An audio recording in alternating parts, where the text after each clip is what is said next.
বদলে যাচ্ছে সমীকরণ, পাল্টে যাচ্ছে দেশের ক্রিকেটের আবহাওয়া। বিসিবি প্রেসিডেন্ট হচ্ছেন সাবেক অধিনায়ক তামিম ইকবাল। দেশের ক্রিকেটে কি তবে বইছে পরিবর্তনের হাওয়া, নাকি দেখা যাচ্ছে বড় কোনো ঝড়ের পূর্বাভাস? বিসিবির প্রভাবশালী কর্মকর্তাদের দিন কি তবে ফুরিয়ে আসছে? ক্রীড়াঙ্গনে এখন একটাই প্রশ্ন, সাবেক ফুটবলার আমিনুল হক ক্রীড়া প্রতিমন্ত্রী হবার পর টিকবে তো বিসিবির বর্তমান বোর্ড? গুঞ্জন উঠেছে বিসিবির বর্তমান বোর্ড ভেঙে গিয়ে প্রেসিডেন্ট পদে আনা হতে পারে দেশসেরা ওপেনার তামিম ইকবালকে। এমন গুঞ্জন ঠিক কতটুকু সত্য? সাবেক ফুটবলার তারকা আমিনুল হক ক্রীড়া প্রতিমন্ত্রী হওয়ার পর থেকেই বিসিবিতে শুরু হয়েছে অস্থিরতা।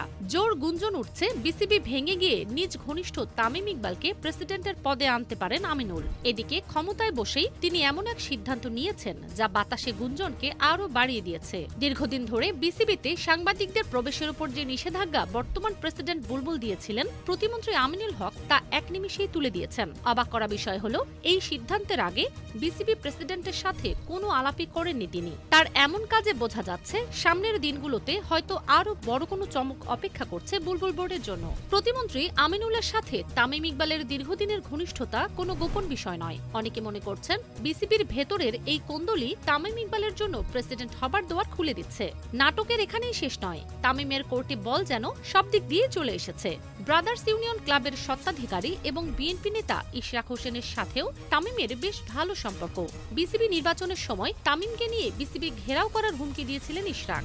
তিনিও এখন বর্তমান মন্ত্রিসভার গুরুত্বপূর্ণ পদে রয়েছেন। ইশরাক হোসেন সরাসরি আক্রমণ করেছেন বিসিবি পরিচালক নাজমুল ইসলামকে। মনে আছে সেই নাজমুল ইসলাম, যিনি তামিম ইকবালকে নিয়ে বিতর্কিত মন্তব্য করে তোপের মুখে পড়েছিলেন। ইশরাক হোসেন সাফ জানিয়ে দিয়েছেন নাজমুল ইসলামকে ছাড় দেয়া হবে না। মন্ত্রিসভার দুই প্রভাবশালী সদস্য আমিনুল হক এবং ইশরাক হোসেন উভয়ই যখন তামিম ইকবালের পক্ষ নিয়ে বিসিবির বর্তমান কাঠামোর বিরুদ্ধে সরব, তখন বর্তমান কমিটির টিকে থাকা সত্যি পাহাড় সম চ্যালেঞ্জ হয়ে দাঁড়িয়েছে। তবে এখানেও আছে যদি কিন্তুর হিসেব। আইসিসির নিয়ম অনুযায়ী ক্রিকেট বোর্ডের উপর রাজনৈতিক হস্তক্ষেপ থাকা যাবে না। এতে বাংলাদেশ ক্রিকেটের উপরই সরাসরি নিষেধাজ্ঞা আসতে পারে। তাই চাইলেও বিসিবির বর্তমান বোর্ডের বিপক্ষে কিছু করা সম্ভব হবে না। তবে বিশেষ কোনো প্রক্রিয়ায় যদি বোর্ডে পরিবর্তন আসে, তবে তামিম ইকবালের নামই সবার উপর থাকবে। তামিম কেবল একজন সফল অধিনায়কই নন, ক্রিকেটীয় কূটনীতি এবং আধুনিক ম্যানেজমেন্টে তার দক্ষতা প্রশ্নাতীত। প্রতিমন্ত্রী আমিনুল হকের সাথে তার সুসম্পর্ক এবং ইশরাক হোসেনের সমর্থন সব মিলিয়ে বিসিবির ভবিষ্যৎ কর্ণধার হিসেবে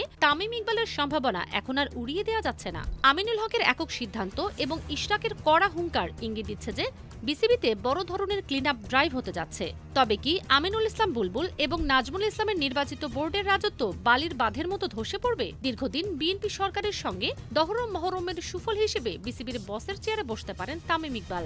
বিসিবি কি সত্যিই ভাঙবে, নাকি বর্তমান কর্মকর্তারাই সমঝোতার মাধ্যমে এক দফায় টিকে যাবেন? তবে সত্য যাই হোক, একটা বিষয় নিশ্চিত যে আমিনুল হক আর ইশরাক হোসেনের কৌশলী অবস্থানে বিসিবির বর্তমান দেয়ালগুলো নড়বড়ে হয়ে গেছে। আপনার কি মনে হয় তামিম ইকবালই কি হবেন পরবর্তী বিসিবি প্রেসিডেন্ট? দেশের ক্রিকেটের সবচেয়ে বড় চেয়ারে বসে তিনি কি ক্রিকেটের হারানো গৌরব ফিরিয়ে আনতে পারবেন? আমিনুল হক যে সিদ্ধান্তগুলো নিচ্ছেন তা কি বিসিবির জন্য ভালো হবে?